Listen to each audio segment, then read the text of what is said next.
Mungkin podcast ini bakal panjang karena skop yang dibahas cukup luas, jadi siapin tempat duduk yang enak, pakai headset, dan kita mulai podcastnya.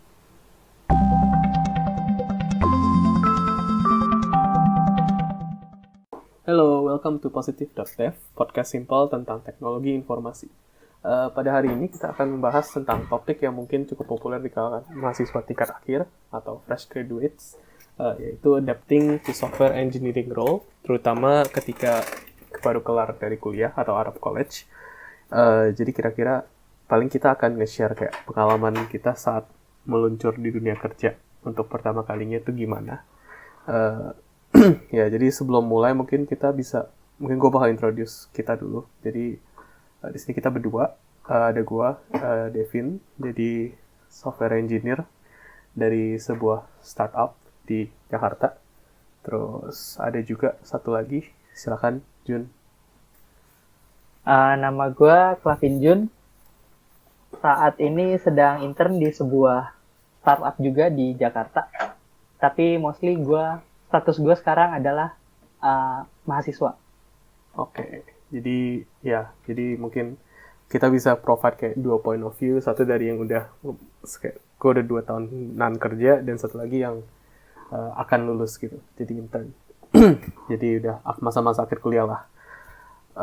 Oke, jadi mungkin kita mulainya dari awal aja ya, dari kayak masa kuliah kali ya. Jadi kan for context kita kuliahnya ngambil computer science atau teknik informatika. Kampusnya beda, gue kampus di Tangerang juga sih. Jadi kampusnya beda. Jadi kalau gue teknik informatika, kalau di lu sama Jun, teknik informatika juga. Sebenarnya sama, tapi secara official namanya computer science sih. Oke, jadi fancy name lah. Iya, jadi, tapi technically sama. Oke, kampusnya mungkin lebih fancy di sana. Iya, paling mungkin kita mulai kayak jelasin aja kali ya. Kalau kita kayak computer science di sini, di Indo, kita belajar apa aja sih? Kayak mata kuliahnya. Iya, benar. Mungkin lo yang masih mahasiswa, mungkin lo masih lebih ingat. Mungkin lo bisa mulai dari awal kali ya, belajar apa? Kalau dari awal ya, mungkin ini semua universitas mungkin sama. Pertama kali itu di semester awal kita belajar gimana cara berpikir di mata kuliah algorithm and programming sih harusnya, atau bahasa pemrograman dasar lah. Di situ kita diajarin mikir dulu gimana caranya kita bikin sebuah program, mulai dari pseudocode, terus sampai bikin jadi pakai sebuah bahasa program. Mungkin bahasa program yang dipakai beda-beda ya di setiap universitas. Yeah. Tapi main idenya itu sih, gimana cara kita berpikir untuk bikin sebuah program. I see. Terus kalau lebih lebih jelas, mungkin nama mata kuliahnya biasa kayak algorithms and data structure kali ya, algoritma dan pemrograman dan data structure untuk awal-awal kali ya, nama mata kuliahnya. Iya, benar. I see. Okay. Nah, tapi kebetulan di kampus gua data structure itu dibedain sama algorithm and programming, karena data structure itu dibilang kelas lanjutan dari sebuah algorithm and programming class kayak gitu. I see. Oke. Tapi pastinya itu dipelajarin di awal-awal tahun sih, karena itu yang basic yang paling penting banget buat kita sebagai seorang developer atau software engineer ya. Betul, mungkin for context, kalau di awal tuh nggak cuman belajar programming, jadi nggak cuman algorithm dan data structure tadi mata kuliahnya, tapi juga ada kayak mata kuliah mendasar lain kayak maths, kayak calculus, terus mungkin linear algebra, matdis, matematika diskrit, dan ya itu ada juga mata kuliah lainnya. Iya, benar bang. Ya, aside from programming. Jadi jangan kayak pikir cuman belajar kayak coding aja pas di awal sampai akhir juga sih gitu. Betul sekali. Mungkin lanjut aja Jun, terus ngapain lagi belajarnya?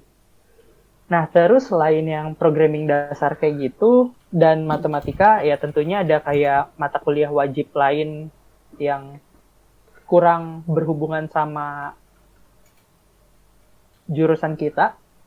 Cuman ya mostly adalah mata kuliah yang general kayak gitu. Nah, cuman selanjutnya adalah buat computer science ya khususnya. yang kita pelajarin itu jauh lebih fokus dibanding kita dasar-dasar kan. Setelah kita dianggap lulus mata kuliah programming dasar kayak gitu, mungkin di beberapa kampus juga dikasih pilihan mau lanjut ke bagian web atau lanjut bikin GUI atau masuk ke OOP kayak gitu kan ya. Karena bikin web development dan bikin GUI tools gitu kan butuh basic OOP juga kan ya. Mungkin masuk ke OOP yang gue pikirin sih itu. I see. OOP ini for konteks yang gak ngerti itu object oriented programming. Jadi kayak apa ya, kayak cara untuk program gitu sih, konsep sih basically. Jadi mungkin kalau kayak yang Jun bilang tadi di awal kan lebih ke basic. Mungkin kalau kita udah pertengahan kuliah gitu, kayak year 2, year 3, biasanya kita udah diintroduce kayak cara-cara kayak yang bakal dipakai di dunia kerja nanti, atau basically cara untuk membuat produk sih. Jadi apapun produk kita, misalnya bisa web based atau yang kayak mobile application gitu. Jadi itu mata kuliahnya biasa kayak ada web development atau mobile application development gitu di tengah-tengah kuliah. Jadi itu nggak cuman itu, tapi dia didukung juga kayak konsep-konsep lain kayak database system atau networking gitu yang kita perlu. Betul. Programming language concept juga diajarin di situ. Jadi bukan cuma ngoding doang, yang bukan cuma praktek doang yang kita tahu, tapi teori di baliknya juga kita tahu gitu. Yap, bener. Oke, tadi mungkin udah mulai, terus udah middle, udah tengah-tengah, terus mungkin kalau akhir gimana akhirnya itu agak tingkat atas itu kita udah dikasih kebebasan nih, kita mau lebih fokus kemana. Kayak gitu. Kalau gua di kampus gua ya khususnya itu ada beberapa minoring gitu, dan gua ambilnya artificial intelligence. Iya, dan gua ambilnya artificial intelligence kebetulan. Nah, tapi selain artificial intelligence juga ada kayak software engineering di mana kita diajarin bagaimana sih software engineering-nya itu secara konsep, secara teori, dan secara praktek. Gimana bagusnya sih, terus gimana kita diajarin gimana cara handle sebuah project, mulai dari ngitung cost sebuah project per line of code, segala macem. Nah, itu diajarin di peminatan atau minoring software engineer. I see. Tapi basically mungkin peminatan untuk tiap kampus bisa beda-beda sih. Jadi mungkin kebetulan yang Jun punya ada kayak tadi ada AI, itu sudah software engineering. Kalau kayak gue punya dulu lebih ke ada Cisco untuk networking, terus ada juga kayak network security atau game development atau Oracle database mungkin. Jadi tiap kampus beda. Kalau emang ada interest ke sesuatu, mendingan dicari tahu dulu sebelum kayak milih kampus. Mau penjurusan apa sih gitu. Kebetulan di kampus gue juga ada peminatan database dan networking. Jadi kalau emang mau fokus lebih ke analisis data, terus gimana caranya ETL, data engineer, segala macam, itu ada peminatannya di database. Buat yang lebih minat ke networking juga ada peminatan networking. Kayak gitu. Oke. Ya, jadi cukup luas sebenarnya. Jadi kan tadi kita udah sampai penjurusan, udah middle. Ya, kalau di akhir-akhir kayaknya cukup standar ya. Biasanya kan ada skripsi, ada internship dulu biasanya, kayak yang alamin sekarang. Internship, terus ya udah habis internship kayak bikin skripsi. Jadi kayaknya to summarize basically ya, kalau di sini biasanya 4 tahun, year 1, year 2 itu lebih ke introduction kayak ke algoritma sama computer science, terus pas pertengahan lu udah diajarin untuk ngedevelop produk mungkin di web based atau mobile, terus in the end ya lu praktekkan apa yang udah lu pelajarin, bisa di internship, dan juga nanti ya untuk lulus perlu skripsi biasanya, tapi ada juga yang nawarin jalur selain skripsi sih gitu. Tapi kan tadi kita udah bahas lumayan mungkin detail, kayak mata kuliah apa aja yang bakal seorang computer science student temui gitu. Paling biasanya kan yang orang pengen tahu tuh lebih ke yang paling penting tuh, apa yang paling kepake, itu apa sih ya kan, dari mata kuliah sebanyak itu, dari 140 SKS. Nah, kalau menurut lu sendiri, kayak yang sampai sekarang paling berguna gitu, atau semuanya berguna? Kalau menurut gue, Hmm. semuanya berguna. Tapi yang paling berguna itu sebenarnya yang di awal-awal. Kayak algorithm programming data structure sama OOP sih lebih tepatnya sih. Atau programming language concept lah. Yang awal-awal lebih penting menurut gue. Kenapa? Karena kalau misalkan basicnya kita kuat, advancing-nya kita lebih mudah gitu. Oke. Jadi awal karena basicnya harus kuat Betul. dulu. Kalau basicnya udah kuat, kita bisa kayak explore lebih lanjut. Ya, gue cukup agree sih. Ya kayak kalau menurut gue sendiri yang algorithm and data structure itu sangat kayak fundamental, sangat berguna. Networking database juga berguna. Kalau yang udah agak akhir-akhir, mungkin menurut gue yang cukup berguna lagi itu distributed system sih. Jadi mungkin nggak semua kampus ada ini, cuman di kampus gue dulu semester 7 ada mata kuliah kayak distributed system gitu. Itu basically kita kayak basically itu kayak yang sering dipakai, konsep yang sering dipakai di industri teknologi sih. Jadi itu yang menurut gue the closest one yang mendekati banget sama apa yang gue alamin pas kerja gitu. Jadi itu sangat berguna. Tapi tergantung juga kalau misalkan startup ya, sama company yang udah gede, mungkin itu berbeda ya. Tapi tetap yang basic-basic kayak data structure and algorithm itu harusnya semua company, mau itu startup, mau itu bank segala macem, pasti itu jadi soal interview. Betul, setuju.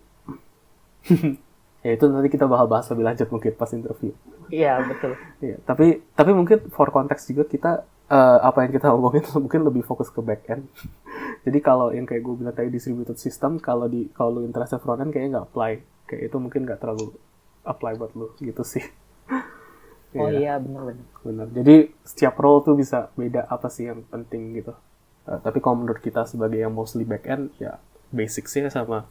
Kalau dari gue mungkin distributed system gitu sih. Ya. Tapi mungkin kalau kita udah ngomongin kayak materi kuliah, apa yang kita pelajarin di mata kuliah, biasanya kan orang sering bilang kayak belajar kita tahu apa yang diajarin di mata kuliah itu aja itu nggak cukup. Kayak ada yang kata orang tuh kita butuh explore, harus belajar sendiri di luar mata kuliah. Nah, lu sendiri gimana di luar di luar kuliah? Atau iya biasanya lu ada coba kayak explore sesuatu yang lebih atau belajar atau santai-santai aja gitu? Mostly kalau misalkan di luar kuliah ya, gue masuk jadi laboratory instructor di kampus gue sendiri. Jadi mungkin di luar kampus gue cuma ya itu jadi laboratory instructor, atau gue ngambil project-project kecil buat dilakuin sebagai self development sih lebih tepatnya sih. Oke. Ada contohnya nggak tuh? Kayak cukup interesting. Contoh gimana nih? Contoh apa sih side project gitu yang sangat membantu lu atau yang cukup ngasih ilmu tambahan yang banyak gitu? Nah, ngasih ilmu tambahan tuh jadi sebenarnya gini. Kadang-kadang apa yang kita pelajarin di kampus itu nggak melulu bisa diimplement di dunia nyata sebenarnya. Contoh misalkan, gue kan ngambil side project. Biasa orang-orang itu kenal sering nyari deh, lu bisa bikinin gue website nggak, segala macem. Buat apa? Misalkan buat jadi bahan promosi atau bikin landing page aja segala macem gitu kan ya. Sedangkan kalau misalkan kita baru-baru belajar di tahun-tahun awal, kadang web development aja bahkan belum diajarin gitu kan ya. Benar. Nah, tapi menariknya tuh gitu. Jadi kayak misalkan, gue udah jadi mahasiswa IT nih, gue udah jadi mahasiswa computer science, ngambil project kecil-kecilan deh, ternyata projectnya berbau website gitu. Padahal kita sendiri baru diajarinnya CLI tools kan biasanya kan. Nah, terus menariknya di situ sih. Dan kadang pun kalau misalkan kita udah belajar nih web development, kadang web development yang diajarin di kampus itu nggak selalu bisa dipraktekin. Kayak misalkan apa yang diajarin di kampus itu web development kadang-kadang kan cuma kayak HTML, CSS, JavaScript gitu kan ya. Bukan nggak bisa dipraktekin sih, lebih tepatnya kurang tepat dipraktekin di dunia nyata, beberapa seperti itu. Kayak misalkan pas gue ngambil side project, ternyata orangnya ini minta bikinnya simple banget atau mintanya murah banget gitu kan ya. Sedangkan effort yang dikeluarin dari kita bikin from scratch kayak gitu cukup banyak, agak tinggi, cukup banyak. Nah, makanya kadang-kadang kita beralih, ada nih yang namanya CMS, Content Management System gitu kan ya. Ketemulah kita WordPress, ketemu Joomla.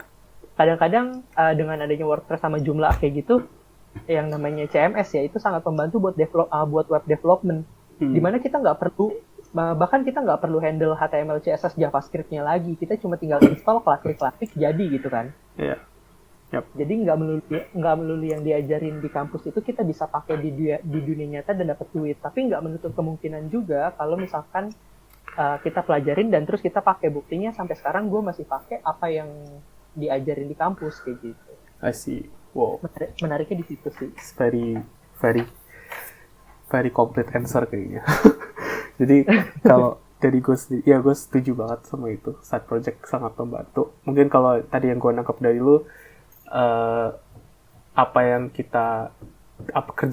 kerjaan yang dikasih ke kita itu biasanya belum tentu yang bakal kita alami di kampus.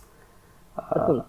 Jadi kita bisa kayak belajar lebih walaupun kita menggunakan teori-teori yang kita udah pelajarin di kampus sih. Jadi mungkin kayak gitu. Jadi kayak additional kayak additional attributes ya atau apa. Iya. Tapi mungkin kalau gue mau tambahin sih, selain kayak ngerjain side project itu, karena kita udah kayak era digital gitu, sebenarnya basically di internet tuh banyak kayak resource yang kita bisa pakai untuk improve our skills. Jadi misalnya kalau yang suka baca mungkin bisa baca Medium atau bisa baca Dev.to itu yang biasa kayak hal-hal berbau software engineering dan sistem biasanya ditaruh di situ. Jadi itu juga bisa buat acuan nambah ilmu selain dari apa yang kita kayak dikasih di kuliah sih. Betul banget. Karena gue sempat baca kalau misalkan di kampus itu kita cuma diajarin paling banyak itu 5% dari ilmu yang kita butuhin pas kerja, khususnya computer science ya. Karena bahkan yang udah kerja, yang udah senior pun, yang hitungannya senior software engineer atau udah di manajerial atau CTO pun tetap perlu belajar tiap hari karena perkembangan di emang era internet ini cukup cepat sih sebenarnya sih. Yap, setuju. Jadi kalau cuma ngambil dari kampus doang kayak nggak gitu cukup gitu. Nggak cukup banget, bukan nggak gitu cukup. Ya, nggak cukup lah. Ya, jadi kita butuh kayak tambahan lah di luar pastinya untuk belajar. Ya, dan biasanya juga apa yang kita pelajari di kampus mungkin teknologinya udah nggak up to date. Jadi mungkin udah ketinggalan, tapi by konsep mungkin masih up to date. Jadi kalau kita ngomongin teknologi stack-nya sendiri, biasanya sih emang ketinggalan, jadi kita harus ekspor sendiri. Cuman ya intinya sih basicnya aja, kita diajarin gitu. Sisanya mungkin kita emang harus di-encourage untuk lebih ke eksplor sih. Itu kayak salah satu yang penting untuk kayak kalau lu masih student gitu, itu kayak salah satu mungkin atribut yang penting untuk dimiliki. Iya, setuju banget. Iya, oke. Kayaknya cukup menarik yang udah kita bahas. Kita kayak tadi cukup banyak ngebahas kayak hard skill. Jadi lebih ke technical skill ya. Tapi kan biasanya ada sisi lain juga gitu yang kita harus perhatiin mostly. Apalagi kalau kita udah kayak collaborate sama orang. Ya lawannya hard skill kan, bukan lawan mungkin. The other side kan soft skill. Itu sebenarnya menurut gue itu juga sangat kita butuhin di kuliah atau apalagi di kerja gitu, karena kan kita butuh kolaboratif, kita butuh communication gitu kan. Nah, kalau selama lu kuliah, lu merasa belajar atau improve dari sisi soft skill lu gak sih? Dari sisi soft skill ya, karena kalau kuliah mostly emang technical sih, tapi kalau dari soft skill kayak manage project segala macam tadi yang gue bilang emang ada yang diajarin. Cuman karena cuma sekedar teori, jadi kita belum pernah praktekin secara langsung sebenarnya. Berarti nggak Kalau terlalu dipraktekin ya? Iya betul. I see. Kalau tapi kan biasa kalau at least from my experience, cara dapat soft skill yang bukan cukup cepat, mungkin cukup nggak lengkap, ya mungkin lengkap dan cepat. Tapi yang menurut gue efektif itu kan kayak ikut organisasi kalau di kuliah, kalau di kampus. Jadi kayak sebenarnya kalau dunia kampus kan banyak organisasi, ada yang kayak saya himpunan teknik informatika, atau ada yang cukup general, yang cross kampus kayak BEM atau KBM gitu-gitu. Nah, kalau dari pengalaman gue sih itu cukup membantu untuk improve soft skill lo. Karena apalagi kalau lo ikut organisasi yang kayak cross prodi atau program studi gitu. Jadi lo bakal, mungkin kalau lo anak teknik informatika, lo ketemu orang tipe-tipenya yang kayak mirip-mirip lo gitu karakternya. Kayak di computer science type gitu. Tapi ketika lo ikut organisasi yang wide, yang kayak whole campus gitu, itu lo bisa ketemu orang-orang kayak orang anak desain, anak manajemen, anak finance, yang mungkin cara pikirnya itu bisa berbeda dari kita, dan kayak kita bisa belajar untuk learning from them gitu. Yang mereka jagonya di apa, kita bisa ikut ngerti apa yang mereka master gitu. Dan itu juga untuk kayak komunikasi sih. Jadi kita lebih kayak belajar komunikasi berkomunikasi dengan orang-orang yang behaviornya atau approach-nya beda sama kita tuh gimana. Jadi kita mungkin juga belajar untuk kayak adapt gitu. Itu menurut gua sih kalau organisasi dan soft skill ya. Gitu. Kalau lu sendiri dulu ikut organisasi juga? Enggak, karena gue kebetulan ikut laboratory instructor, jadi gue sampai kerja selama kuliah, dan menurut gue waktu gue agak kurang sih kalau misalkan gue ikut organisasi, jadi gue nggak ikut organisasi apa-apa sih. I see. Ya, cukup sibuk lah udah. Oke, jadi Cuma kalau menurut gue sih yang tadi disampaikan bener juga, organisasi itu dimana kita ketemu banyak orang yang background-nya beda-beda dan nggak melulu satu jurusan sama kita kan. Jadi kalau misalkan siapa tahu kita lagi kita lagi ada project sesuatu nih, kita butuh orang desain segala macem. Karena kan kalau misalkan kita fokus di jurusan kita kan pasti butuh orang lain di jurusannya kan. Yap. Nah itu agak cukup penting juga sih sebenarnya. Ya, dan kita lebih ke networking sih sebenarnya. Ya benar, kayak itu very good point, networking. Jadi networking itu kayak suatu tool yang menurut gue sangat berguna sih, karena itu nanti kedepannya kalau lu maintain network lu dengan baik, atau jadi lu kenal banyak orang, in the future lu bakal kayak mungkin bisa dapat opportunity yang once in a lifetime maybe, dari gara-gara networking itu. Betul. Jadi ya itu penting sih untuk maintain networking juga pada saat kuliah. Itu juga dipengaruhi oleh soft skill kita sebenarnya gitu. Jadi kita kan mungkin kita udah cukup banyak bahas masa kuliah gitu. Kayak kuliah, terus belajar apa, terus hard skill gimana, soft skill gimana. Mungkin ini udah saatnya kita kayak mulai move on ke pembahasan ke dunia kerja kali ya. Jadi kan kalau setelah lulus, atau misalnya let's say lu masih intern, pastinya kalau lu mau kerja, biasanya kan lu perlu cari kerja. Ya, to the point, cari kerja. Habis itu kalau cari kerja, pasti lu kenal dengan bikin CV, bikin resume. Habis itu lu bakal interview. Jadi mungkin kita lebih gimana? Kalau menurut gua mungkin kita bisa bahas kayak interview software engineer gimana kali? Kalau menurut lu gimana? Iya boleh. Oke. Ini tapi mungkin disclaimer juga, pengalaman kita mungkin lebih ke kalau interview tentang back end role kali, back end atau full stack, yang nggak front end gitu sih, nggak full front end. Iya, jadi kita nggak gitu bisa nggak gitu bisa cakup front end atau di bagian data atau networking kita belum gitu bisa mencakup topik itu sih sebenarnya sih. Iya, tapi mungkin apa yang kita bakal sampaikan mungkin general sih sebenarnya, pertanyaan kayak steps-nya gitu sih. Jadi mungkin gue mulai. Kalau di pengalaman gue biasa sih interview kan software engineering interview biasanya ada apa yang pasti ada kayak logic question kan di awal kayak algorithm question, dikasih soal terus gimana sih lu nge-solve-nya. Terus nanti ujung-ujungnya kayak dari solusi yang udah lu bikin ujung-ujungnya mesti dioptimize gitu lagi. Itu lebih kayak supaya interviewernya ngerti kayak cara pikir lu gimana, biasanya gitu.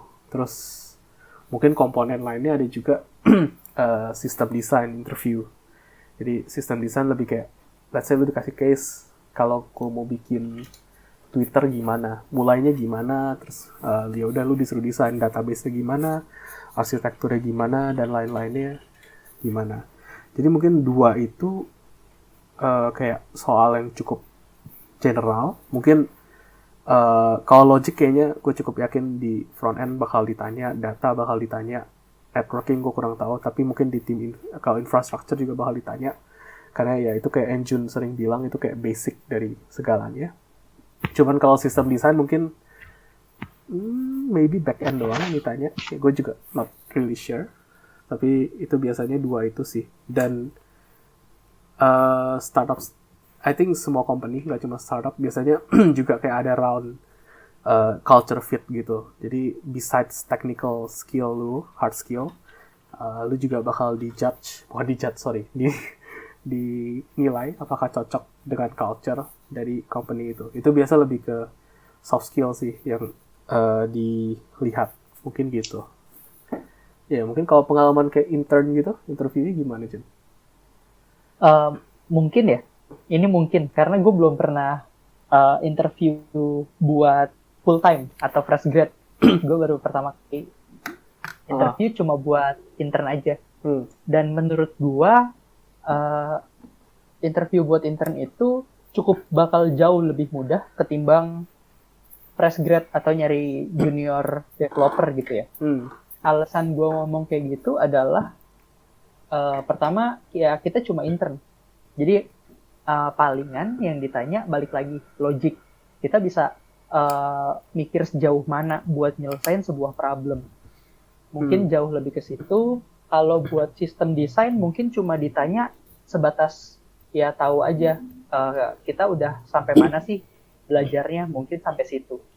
Okay. Sama yang paling penting itu gimana cara kita nyelesain problem sebenarnya. Yap, problem solving. Iya, itu paling penting. Terus sisanya ya paling kita tanya-tanya tentang tech stack. Jadi kayak di company tersebut pakainya apa aja, kita pernah pakai atau enggak, pernah cobain apa enggak segala macam. Itu sih paling yang ditanya-tanya. Ya dan ya gue agree. Ya emang interview untuk beda level, intern, fresh grad, senior pasti beda. Biasanya the more senior, the more kayak experience based mungkin pertanyaannya. Kayak lu pernah ngalamin ini gak, gimana handle-nya gitu. Dan kalau back end in specific mungkin lebih ditekankan ke scaling system sih, gimana ngebikin atau ngedesain yang scalable. Tapi itu back lagi, tergantung role-nya apa. Kalau lu emang gak di-hire untuk role yang scaling gitu, mungkin gak terlalu difokusin, mungkin fokusnya ke yang lain. Jadi ya different role, different company, mungkin pertanyaannya beda. Tapi yang biasanya pasti ada tuh logic and system design 2 itu, sama culture fit. Iya, betul. Sama gue dari temen gue sih pernah dapat pengalaman buat interview masalah networking sebenarnya. Sesimpel ditanya kayak subnetting kayak gimana, gitu-gitu sih sebenarnya sih. Terus kenapa bikin subnetnya seperti itu, alasannya apa segala macem. Terus gimana cara desain sebuah infrastructure.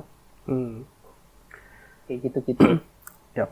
Berarti ya benar sih. Back ya tergantung role-nya apa. Apakah lu kuasai role itu? Ya, iya, pertanyaannya betul. Bakal mencakup itu basically. Tapi mungkin lu ada saran nggak sih kalau orang yang kayak mau interview tuh persiapannya gimana? Itu kayaknya cukup penting kayaknya untuk dibahas juga. persiapannya ya sebenarnya banyak. Kalau misalkan kalian emang saat ini sebagai mahasiswa computer science, mungkin sering denger kayak apa sih nama bukunya yang buat ngelarin coding interview? Nggak tahu, gue nggak inget. Ya, tapi buku kayak covernya warna biru. Iya, ada bukunya buat kita nyelesain coding interview, dan itu banyak orang yang bilang dia belajarin itu berminggu-minggu dan dia bisa dapetin kerjaan tersebut. Banyak yang bilang seperti itu. I see. Cuman kalau dari gue sendiri, gue nggak membenarkan itu, karena itu sama aja kayak lu belajar semalam buat ujian besok. Yap. Kalau lu belajar semalam buat ujian besok, terus lu ngapain kuliah bertahun-tahun gitu kan? Jadi kalau gue sih mikirnya selama lu kuliah, harusnya itu udah jadi persiapan lu buat interview. Kalau misalkan menurut lu kurang apa yang diajarin di kuliah, ada web yang cukup mencakup tadi apa yang Devin bilang, LeetCode, LEETCODE. Itu di situ ada banget kayak pertanyaan-pertanyaan logik, sistem desain kayak gimana, ada forumnya di situ. Jadi itu bisa dipakai sebagai persiapan. Dan ya itu sambilan kuliah aja sih sebenarnya, sih iseng-iseng. Yap. Itu. Nah, terus kalau menurut gue selain technical ya belajar gimana cara interview yang benar sih, karena interview itu banyak yang salah paham kalau interview itu satu arah. Kalau interview itu kita yang diinterview sebagai pekerja. Yep. Harusnya interview itu kita juga melakukan interview terhadap yang mempekerjakan kita. Apakah kita bakal cocok di company tersebut? Yep. Apakah culture-nya cocok sama kita, segala macam. Nah, itu yang banyak orang salah paham sih. Karena interview itu in general nggak satu arah, tapi dua arah. Yap. Itu cukup penting. Interview itu dua arah. Jadi lu selain lu orang itu ngerti skill lu juga harus kayak understand nanti role lu kalau udah masuk tuh, let's say diterima kayak gimana, apakah lu suka dengan role itu, apa kerjaannya cocok, apakah timnya enak.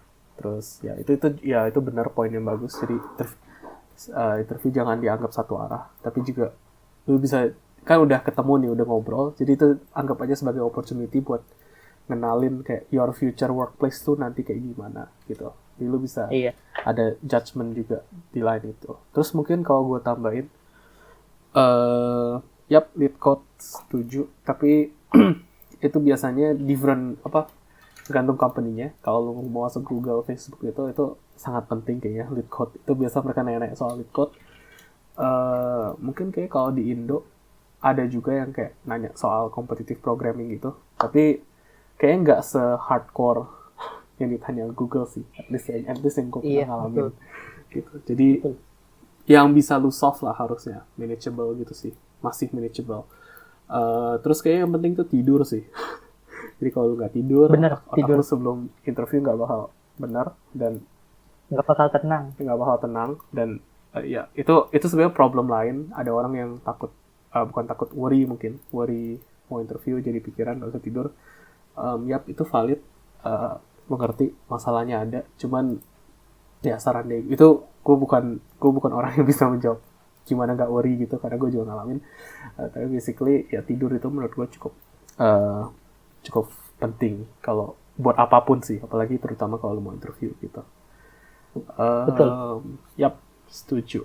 Oke. Let's say kita udah sama interview. Paling kalau gue mau nambahin ya, gue mau coba nambahin, mungkin itu secara general software engineer yang tadi kita sebutin ya. Kalau misalkan secara spesifik backend mungkin kayak gitu, infra mungkin kayak gitu. Tapi kalau misalkan kayak front end atau tip data itu mungkin beda lagi. Mungkin bisa aja ditanyain SQL, optimize-nya kayak gimana, bagusnya kayak gimana.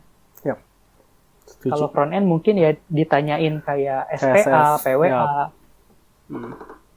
handle cookie, handle session, segala macam. Mungkin itu sih.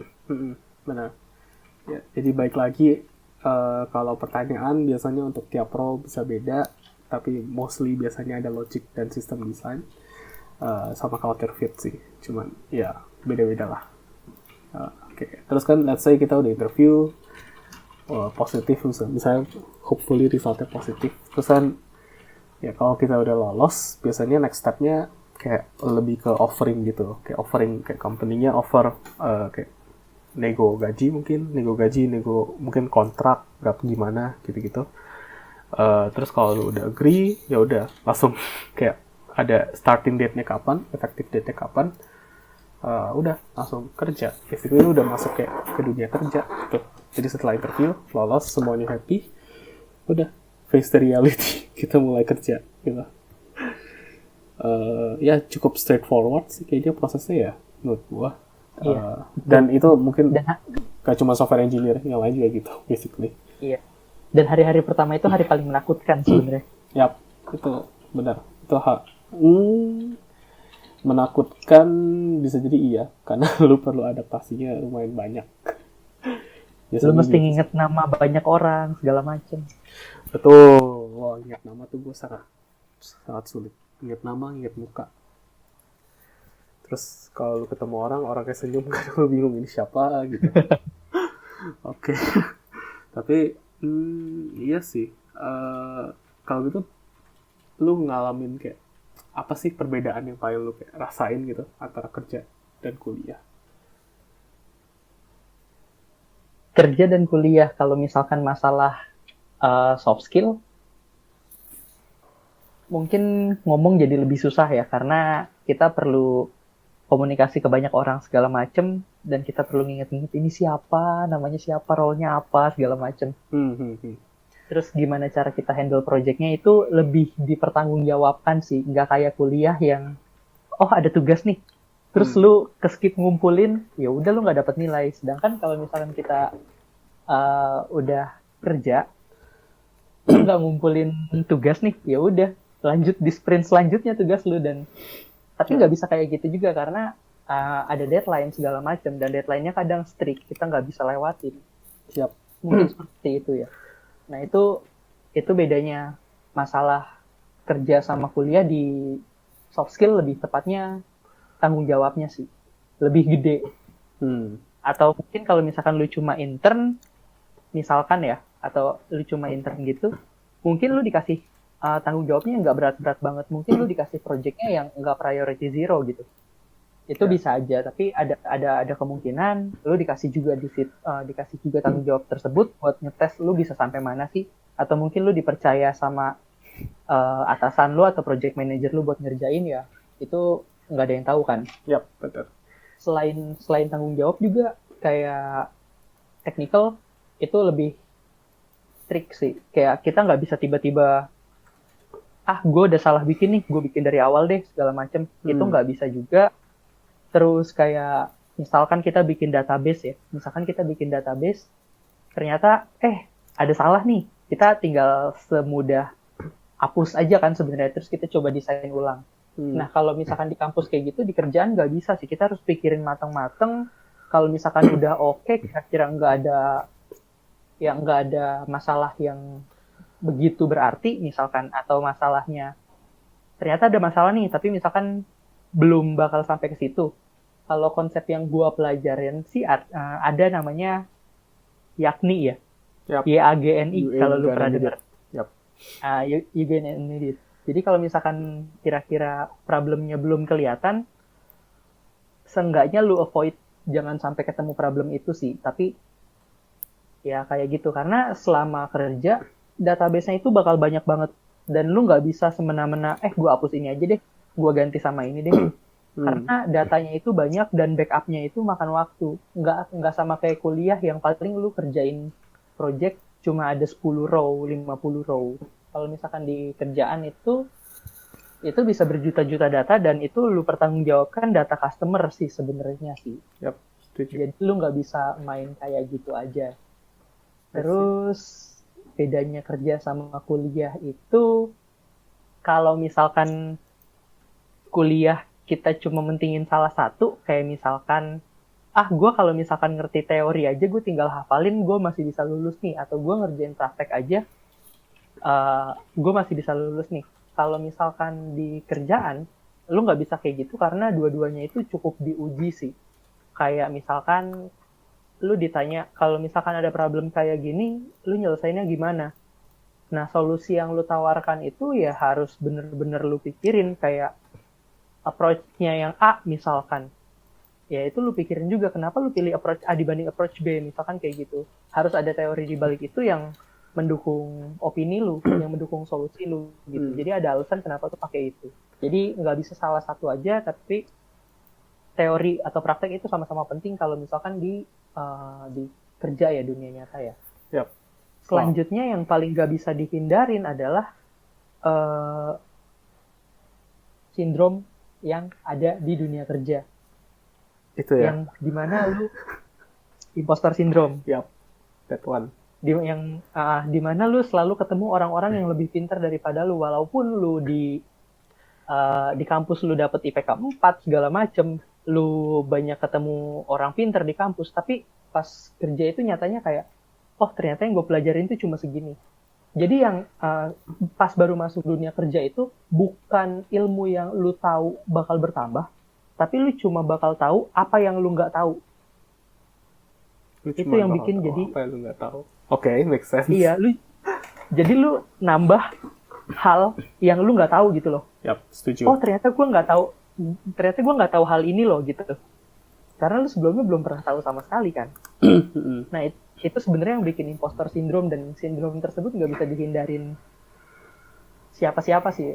Kayak lu pasti ngerasain lah nanti kayak gitu. Yap, semua orang sebenarnya basic kayak day jawaban lu tadi, gua pengalaman intern lu kayak luar biasa.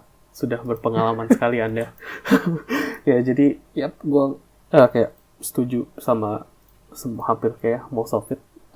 Tanggung jawabnya pasti nambah, dan mungkin poinnya itu kalau dulu lu kuliah, kalau lu nggak achieve sesuatu, mungkin impact-nya hanya ke diri lu, kayak the one yang rugi itu cuman lu. Cuman kalau lu udah kerja, mindset-nya nggak bisa gitu, karena lu nggak achieve, bukan nggak achieve sih, mungkin lu nggak serius pas ngerjain sesuatu dan muncul issue, let's say issue, itu impact-nya nggak cuman ke lu, tapi juga ke company, dan yang paling parah ya ke customer. Dan itu kan biasa kalau company yang kayak customer centric itu sangat value yang sangat ditekankan untuk kayak customer first gitu. Jadi accountability very much, iya. Dan imposter syndrome itu juga sesuatu yang kayaknya cukup populer diobrolin orang. Itu pasti semua orang nggak di tempat kerja manapun kayaknya pasti kayak gitu. Dan menurut gue sendiri tuh a good thing gitu. Jadi bener kita ketemu orang-orang pintar, tapi positifnya kita jadi semakin belajar dari orang-orang itu. Jadi kita banyak ilmu yang kita nggak tahu, dan kita serap ilmu itu. Nah justru mindsetnya harus kayak gitu. Kalau kita ketemu orang yang lebih pintar, jangan kayak minder gitu sih. Tapi justru kita harus kayak belajar apa sih yang dia lakuin, apa yang dia lakuin dengan benar, apa yang mungkin dia lakuin kurang tepat, yang lu punya ilmu itu dan lu bisa improve, bilang dia untuk improve gitu. Jadi ya itu mungkin lebih kayak feedback gitu sih. Jadi feedback itu sebenarnya sangat penting. Kalau lu kuliah dulu mungkin feedbacknya hanya kayak nilai lu jelek, itu jadi feedback lu gitu. Iya. Tapi kalau lu kerja, feedbacknya bisa kayak dari segala arah. Dari hasil kerjaan lu mungkin resultnya kurang bagus atau bagus banget. Dan juga misalnya dari teammates lu, mereka ada kayak pendapat apa yang bisa lu improve atau apa yang mereka sendiri bisa improve gitu. Itu feedback cukup penting dan kayaknya sangat di-appreciate sih di tempat kerja. Beda company mungkin beda, tapi harusnya sih di-appreciate gitu. Yang kayak data-data itu juga benar, dan ya kayaknya cukup ya lu katakan tadi cukup summarize kira-kira kayak beda kerja dan kuliah apa sih gitu. Iya, apalagi yang bisa kita bahas? Mungkin tadi kan lu ada touch dikit yang gue setuju. Hardest part itu mungkin kayak di awal-awal kali ya, awal-awal kerja, karena kita baru adaptasi. Biasanya mungkin susahnya karena lingkungan baru, iya, dan juga kalau lebih ngomongin technical, pasti technical stack-nya beda. Bisa jadi beda, bisa jadi kayak baru banget gitu, kayak baru lu alamin. Kayak gue inget pas gue baru pertama kali kerja, gue diintroduce kayak AWS sama Zone Web Service, terus introduce GCP, Google Cloud Platform. Itu sesuatu yang kayak nggak disentuh pas kuliah. Disentuh Betul, in teori. itu karena cukup baru sih sebenarnya sih. Yap, itu cukup baru dan karena ya kayak gitu-gitu sih yang bakal lu alami di hari-hari pertama dan lu harus adaptasi. Ya, jadi mungkin tadi kan lu touch point itu. Lu ada kayak saran untuk cepat adaptasi? untuk cepat adaptasi sebenarnya kayak gini kalau menurut gue ya, kita balik lagi ke bagian interview sebenarnya sih. Yang tadi gue bilang interview itu kan sebenarnya dua arah kan buat mengenal company-nya lebih lanjut kan. Kalau misalkan lo ada kesempatan buat nanya tech-stacknya, ya itu lebih bagus karena lu jadi kenal, oh nanti gue bakal pakai ini segala macem. Atau mungkin lu bisa tanya lebih spesifik, misalkan saya diterima, saya ditempatin di tim apa dan saya butuh apa aja buat bekerja di situ segala macam. Iya. Mungkin itu lebih penting buat persiapan sebelum masuk kerja sih, karena pas gua tapi sebenarnya nggak selalu membantu karena kayak gini, gue waktu itu sempet tanya juga kayak gue butuh apa aja segala macem. Kayak misalkan dia sebutin 10, 7 diantaranya tuh gue nggak tahu apa-apa sama sekali. Hal yang baru pasti. Kayak wah baru banget gitu. Dan ternyata pas masuk pun, kalaupun dia pakai teknologi yang udah disebutin tersebut, ya mungkin kita masih bisa belajar. Tapi kalau misalkan yang disebutin adalah, oh kita pakai library in-house, kita bikin sendiri segala macam, apa yang lu bisa pelajarin gitu kan? Setuju. Jadi itu nggak selalu membantu, tapi itu cukup untuk lu persiapan nanti. Oh gue nanti bakal kerja pakai ini, gue coba cari-cari dulu deh segala macam. Dan mungkin yang penting biasanya di tiap company itu juga ada kayak onboarding guide-nya sih. Jadi kayak mungkin ada bootcamp. Jadi pas lu baru masuk ada training atau bootcamp-nya, lu harus complete beberapa guide sebelum bisa mulai kayak contribute gitu. Jadi itu juga step yang penting untuk ya kalau company lu belum ada, mungkin lu bisa bantu bikin onboarding itu untuk new joiner kayaknya sangat membantu. Jadi mereka bisa kayak catch up gitu. Karena lu juga sibuk pasti. Jadi ada checklist. Ada checklistnya. Oh anak baru nih, ngapain dulu ya gitu kan? Benar, itu kayaknya cukup penting. Ya jadi baca, always learning, benar, selalu belajar. Terus yang tadi kita sempat sentuh juga feedback, kayaknya itu sangat penting juga. Jadi mungkin mentor lu pas di awal bisa kasih feedback. Kayak dari mungkin minggu pertama dia udah ngeliat lu kayak struggle-nya di mana, dia mungkin bisa kasih feedback gitu. Oh lu struggle-nya misalnya di front end React, let's say. Oke, coba mungkin ada resource ini yang bisa membantu gitu. Jadi kalau lu merasa lost atau apa, jangan takut untuk bertanya sih basically. Dan selalu anggap feedback itu kayak positif gitu lah. Jangan pikir ya imposter syndrome lagi, lu terima feedback artinya lu kurang jago gitu sih.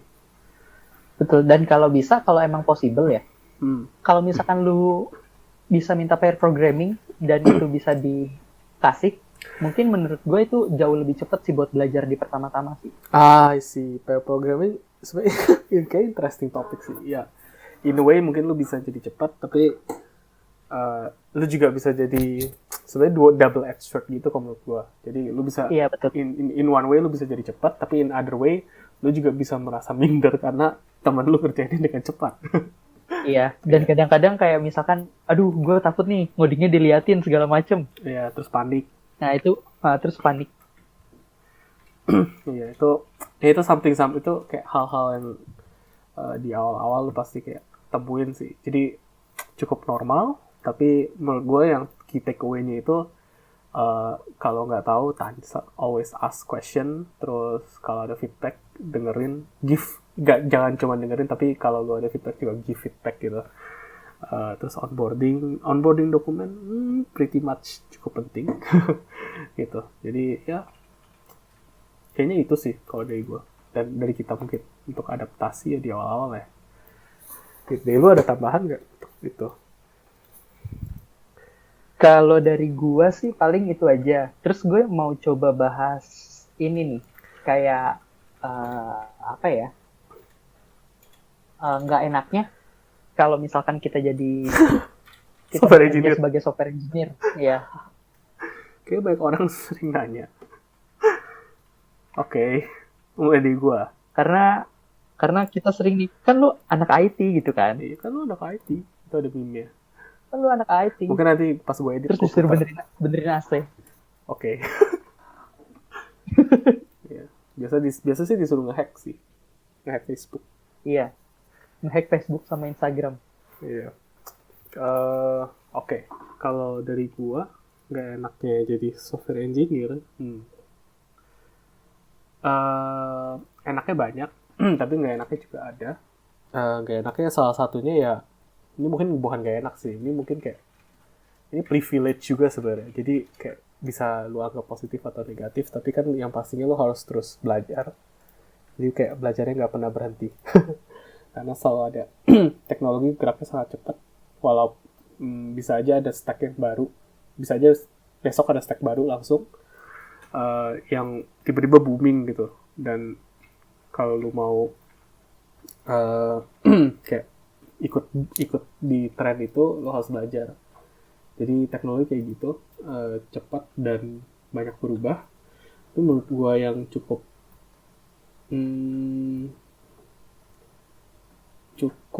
kerasa itu sih kayaknya kita at least pengalaman gue dulu kurang apa ya, kurang socialize gara-gara ini mungkin bukan gara-gara jadi software engineer sih, cuman biasanya kan kalau kita dari kuliah atau udah kerja pun hampir setiap hari kayak di depan laptop atau komputer gitu kan. Jadi itu sesuatu mungkin yang kita bisa improve.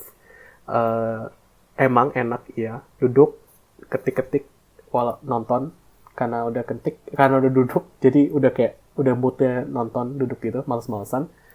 Emang enak, tapi menurut gue yang penting juga itu untuk kayak socialize di di luar jam kantor atau jam kuliah sih. Jadi jangan sering-sering, tapi jangan terlalu terpaku terhadap laptop gitu sih atau komputer. Jadi menurut gue itu salah satu yang gak enak. Karena mostly kita yang karena mostly yang kita yang kalau misalkan kita udah terfokus di situ, topik ngomongnya cuma itu aja, nggak bisa di luar topik lain. Makanya kita kadang-kadang kurang socialize karena lebih ke social awkward ya. Mungkin kita kurang bisa agak susah untuk nyari topik yang bisa dibahas. Topiknya kurang abroad. Ya, bisa itu. Tapi nggak semua orang kayak gitu. Tapi ya yang gue alamin mungkin gitu. Jadi ya socialize-nya agak kurang. Karena kayak udah mood-nya tuh udah enak, udah duduk depan laptop, mau ngoding atau mau nonton YouTube tuh tinggal switch tab aja gitu. Jadi agak males gitu sih. Ya nggak enaknya itu salah satunya, karena environment-nya emang mendukung buat itu. Gitu. Kayaknya yang gue baru kepikiran itu sih, dua itu sih. Yang yang belajar tuh nggak selalu nggak enak. Belajar tuh seru. Cuman at some point mungkin lu ketika udah merasa terlalu capek, itu bisa jadi sesuatu yang nggak enak gitu sih. Ya kalau deh lu, kayak technical issue guys. Jadi kita karena PSBB kita remote, pakai Hangouts dan internet kita mungkin nggak reliable. Tadi bahas apa sih? Gak enaknya jadi software engineer apa? Jadi tadi gue summarize gue yang enak gak enaknya itu yang apa? Belajar terus sama social life ya, kita harus kayak perlu effort untuk socialize. Jadi kayak situ sih summary gue. Oke.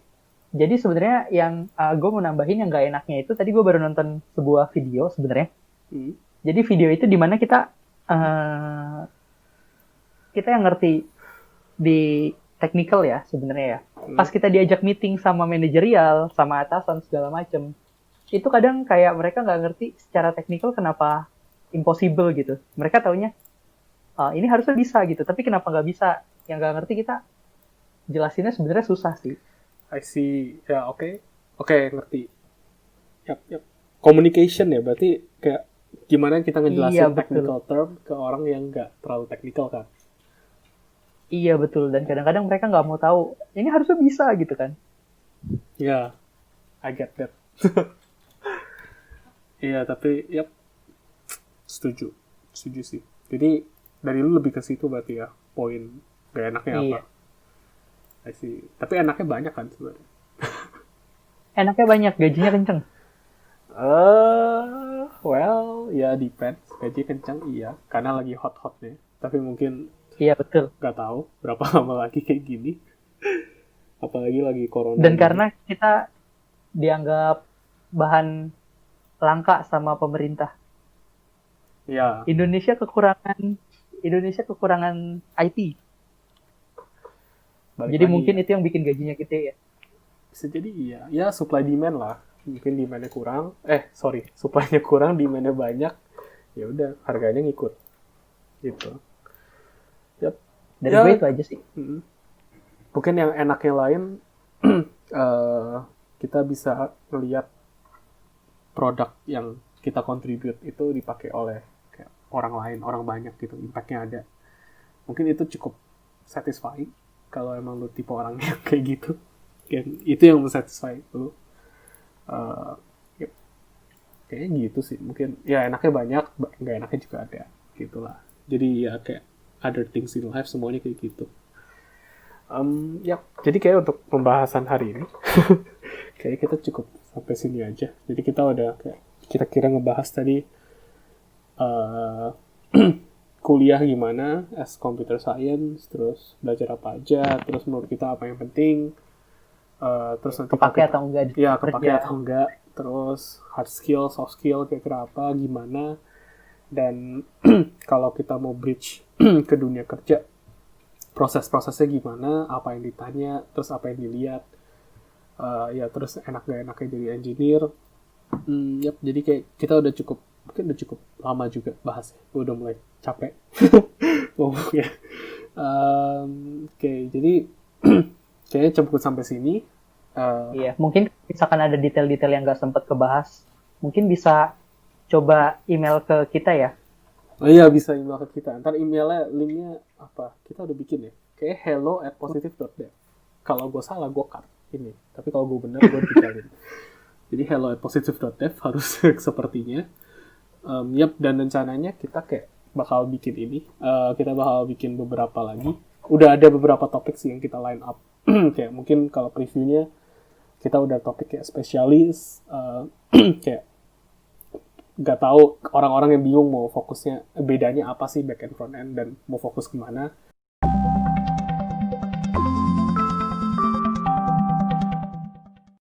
Terima kasih telah mendengarkan podcast ini. Mohon maaf kalau ada salah kata yang disengaja maupun yang tidak. Jika ada pertanyaan lebih lanjut atau ada topik yang kira-kira kalian mau coba dengar opini dari kita, bisa kontak kita di hello@positive.dev, hello@positif.dev, atau bisa DM di Instagram kita di @positive.dev.